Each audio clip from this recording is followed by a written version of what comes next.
Hello again, everyone, and welcome to another edition of Focus Vandalia. My name is Rich Hopkins. I'm the communications manager for the city. And on today's program, we're going to let you know about an exciting grand opening happening in Vandalia with one of the city's newest employers. We're also going to check in with the Division of Fire, get you ready for October, which is Fire Prevention Month. But our first stop today is here on Greenhurst Drive, where, as you can see and hear, we've got crews very busy replacing a water main on this street. It's a water main that was in place for some 60 years, and as we're about to find out, it was definitely time for it to go. Greenhurst Drive residents were all too familiar with the routine. A water main break, a period of time with no service, then eventually the water is back on. Vandalia Public Service Director Rob Cron says the time had come for a more permanent fix. The purpose of replacing the water main out here is over the years we've had a number of water main breaks out here that cause disruption to service. It can be a hazard to the streets. The water main that's in here now is roughly about 60 years old, so it's time for replacement. We're budgeting this projects like this every year. This year we've been fortunate enough to receive some funding through the Community Development Block Program through Montgomery County, so that's helping us stretch our dollars out here. Cron says installing the new water main is just the first step in a longer process. We're probably about halfway done down the street right now. Once all the main is installed, they'll fill it with water. We'll do bacteria tests, make sure everything is safe to drink in the water. And then once that's all completed and the tests come back good, we'll reconnect all the houses to the new main. Greenhurst isn't the only local street that's getting attention this fall. Crews will also be working on Grosbeck Street, replacing the water main there as well. That project's going to be a little more involved than just replacing the water main. We are going to replace the water main, but along with that, we're going to replace the sanitary sewer as well. We're going to be putting new curbs in. We're going to do a complete reconstruction of the street from the bottom up. Cron says about a fourth of the project cost will be picked up by an outside source. One nice thing about the Grosbeck project, we've also received funding for that for some outside sources. We've applied for a grant through the Ohio Public Works Commission, and we are receiving 50% of that project funded through the Ohio Public Works Commission. 25% of that will be repaid as a loan over 5 years, but 25% of it will be a complete grant. From building a new street to building a better fire department, the Vandalia Division of Fire recently used its open house event to celebrate an important milestone. We're celebrating our 40-year anniversary as a fire department, so we got a lot of feedback from our retired and people that served and families of people that have served. So it was good to see them, and it was good to make contact and get to show them some of the newer things that are going on here at the fire department, including the building that most of them have not seen. Fire Chief Chad Follick says the Division of Fire has come a long way from where it began back in 1976. It's almost like a full circle scenario. So in 1976, we separated from Butler Township and created the City of Vandalia Fire Department. Throughout the years, it's been primarily a volunteer fire department up until about 5 or 10 years ago, when we started to convert to part-time persons as staffing. Volunteers started to go by the wayside. And now we're a combination fire department of full-time and part-time. And we're also in a building, sharing buildings in response to what Butler Township began. Follick says a change in how the department is staffed has led to a dramatic reduction in the time it takes rescue crews to arrive at the scene of an emergency. The response times were upwards of 7 to 9 minutes. That was usually when you had to go to the firehouse. 2 or 3 of you be assigned to the medic. You go to the firehouse, pick the ambulance up, and then respond to the scene. Several years ago, when we started putting personnel in-house, we started to see small pieces of that response time being chunked back. With the advent of Locution, which is our computer-aided dispatching system that dispatches us automatically as the dispatcher's entering a call in the computer, and the location of firehouses and the staffing in firehouses, response times now have fallen nearly 2 to 3 minutes. The 40th anniversary celebration was part of the division's open house, which serves as the kickoff to National Fire Prevention Month. Follick says the theme to this year's fire prevention effort focuses on smoke detectors. Don't wait, check the date on your smoke detectors. Research has shown now that smoke detectors have about a 10-year life expectancy. And you need to check your detector to make sure you're within that 10 years. And most detectors will have a manufacturer's date. That manufacturer's date will tell you what year frame you run into. If it's above 10 years, you really should replace it. What they're finding is some of the technology is wearing out. It's not as sensitive as it used to be. Fire Prevention Month is also an opportunity to focus on important information that could save your life in the event of a fire. So fires aren't going away. There's fewer of them, but I think that's because of the things that we do through fire prevention work, these messages that come out. So as long as you continue to follow those messages and practice good fire safety, we'll continue to have fires dropping, and basically we'll be here to keep you informed on what needs to get done and prevent fires from happening. Follick says this year's open house was a big success. We did our bike helmets fittings. Those are always very popular. They go quickly, but we are able to get between 75 and 100 kids in bike helmets, which is really a positive for us. Our next stop today is out at Stone Quarry Crossings, where one of Vandalia's newest businesses is planning an open house of their own. Assistant City Manager Greg Shackelford says Superior Abrasives is planning a grand opening and ribbon cutting for their new facility in November. They had shared with us that November 1st is going to be the day that they just have the grand opening, the ribbon cutting, where we're going to invite our staff and our directors as well as council.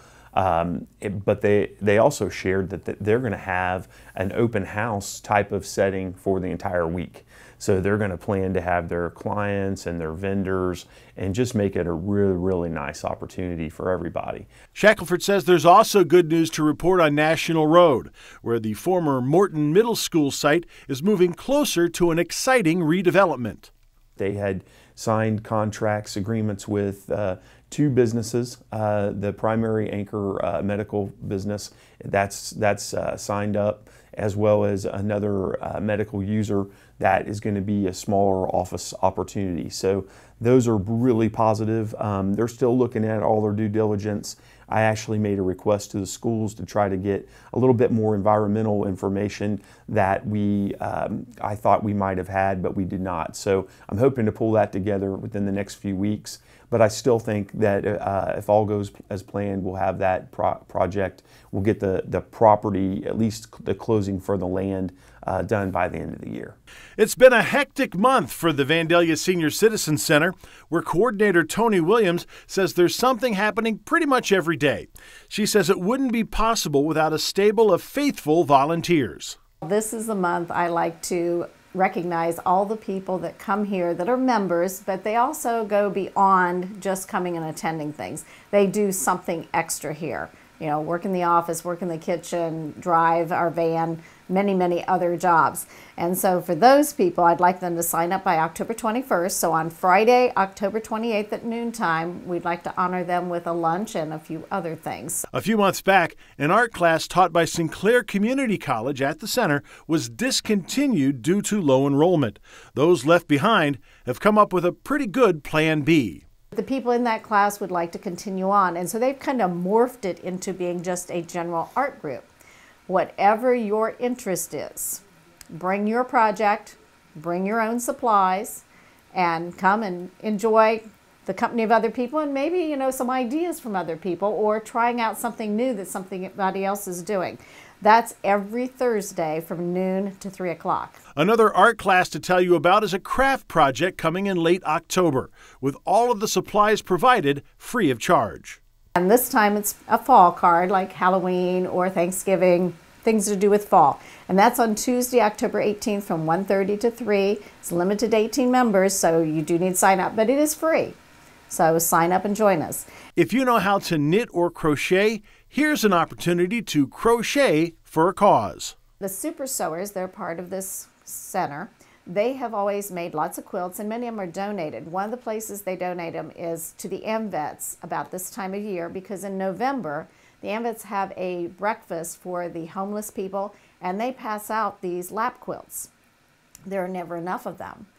So the super sewers got the idea that we have lots and lots of extra yarn, and they would like anybody at home that knits or crochets. If you would like to make a lap quilt, either 36 by 36 or 36 by 40, and bring it to the center by November 1st so we can get it to the MVets in time, please do that. And if you don't have yarn, come see me. I will take you back to our yarn room. There's lots of colors and lots of choices.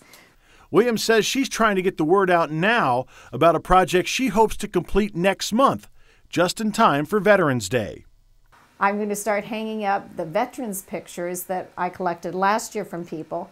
If you didn't give me one and you were a veteran, your grandparents, your parents, your kids, your grandkids, anybody in your family that were veterans, bring me the picture. I'll make a copy. You can have it back. We'll put a little something at the bottom telling a little something about whose picture that is. Last year, I did not make my goal. I wanted to line all the edges of our dining room with pictures of veterans. Didn't get there. So I'm hoping we'll get more pictures this year and maybe make that goal this year. One last note from the Senior Citizen Center. As we approach the end of the year, it's time to get the ball rolling to sign up and pay for your annual membership. Williams says she has an incentive for folks to get that done by the end of October. By January 31st, they need to renew their membership to continue going on with us. If you're in Vandalia, it's $15, a couple's $25. Outside of Vandalia, it's $20, a couple's $35. Now, if you do that sign up before the end of October, you're going to be entered in a sweepstakes, and I have a lot of different things, including a membership to the Vandalia Rec Center. Speaking of the Rec Center, there's news this month about a change in the fee structure at the center for those paying daily admission rates. Facility manager Elaine Whitman says beginning in November, Vandalia residents will get a break on the cost of admission. Starting November 1st, we'll be changing our daily admission fees. These fees presently are based on age requirements, but now they'll be based on residency and non-residency. So if you're a City of Vandalia resident, so you're living within the corporate limits of Vandalia, you will be paying $5 as long as you can prove that residency here at the front desk.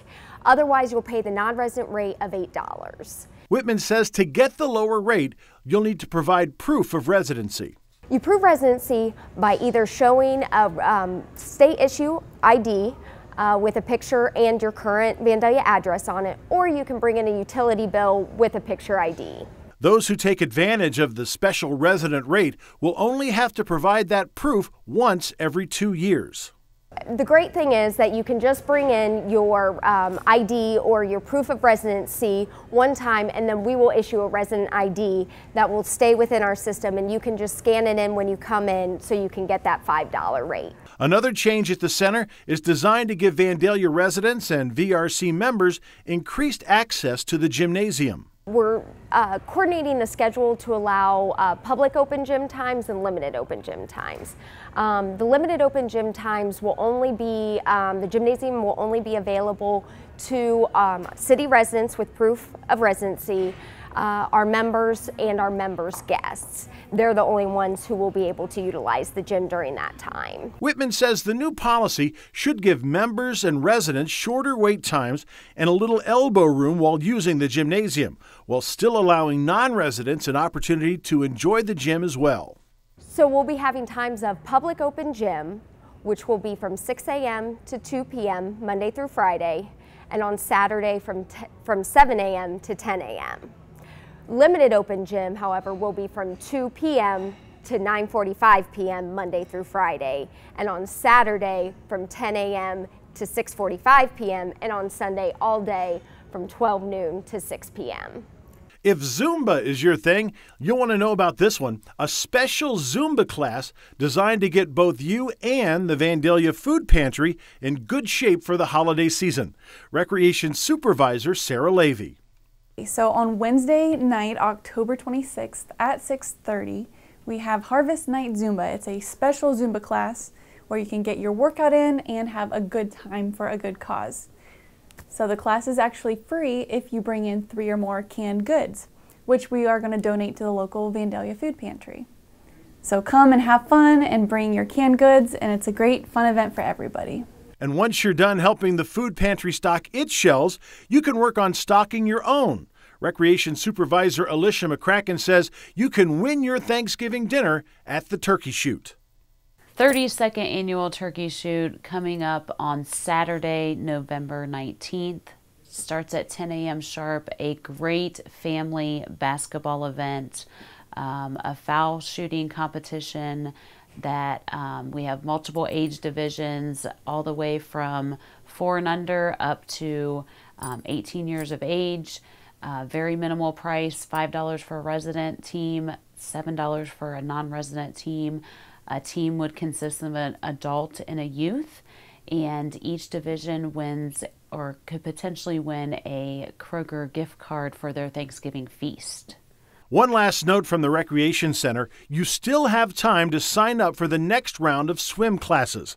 Classes are tailor-made to fit just about anyone's skill level, and it gives kids the opportunity to acquire a lifelong skill and learn to be comfortable in water surroundings. The next session of swim classes starts on October the 11th and runs through November the 3rd. You can go online to vandaliaohio.org or stop off at the front desk to sign your kids up for swim lessons. Our last stop today is at the Vandalia Art Park, which was the site last month of Heavy Metal Remix, a metal sculpture symposium put on by the Public Art and Vandalia Committee and local artist Doug Benedict. Benedict began this project in early September, receiving donations of old metal items that could be used to create a sculpture. An old wheat thresher, some old trailer hitches, some bicycle parts, and a few old propane tanks make up the bulk of the finished product, which visitors could see taking shape as they stop by the park each day. The project's culmination was a day of art in the park, where visitors could take a watercolor class, experiment with some different painting techniques, listen to local musicians, and watch the finishing touches to the sculpture take place. So after 11 days of sculpting out here at the Vandalia Art Park, this is our finished product from artist Doug Benedict. Some say it's a millipede, others maybe a centipede or a caterpillar. It's anybody's interpretation at this point. The neat thing is that the Vandalia Cultural Arts Committee is holding a contest to name the sculpture. Check out our website, vandaliaohio.org. Follow the links on the front page, and you can submit your idea to name this sculpture. That's going to do it for this edition of Focus Vandalia. I'm Rich Hopkins. Thanks for watching, and we'll see you next time.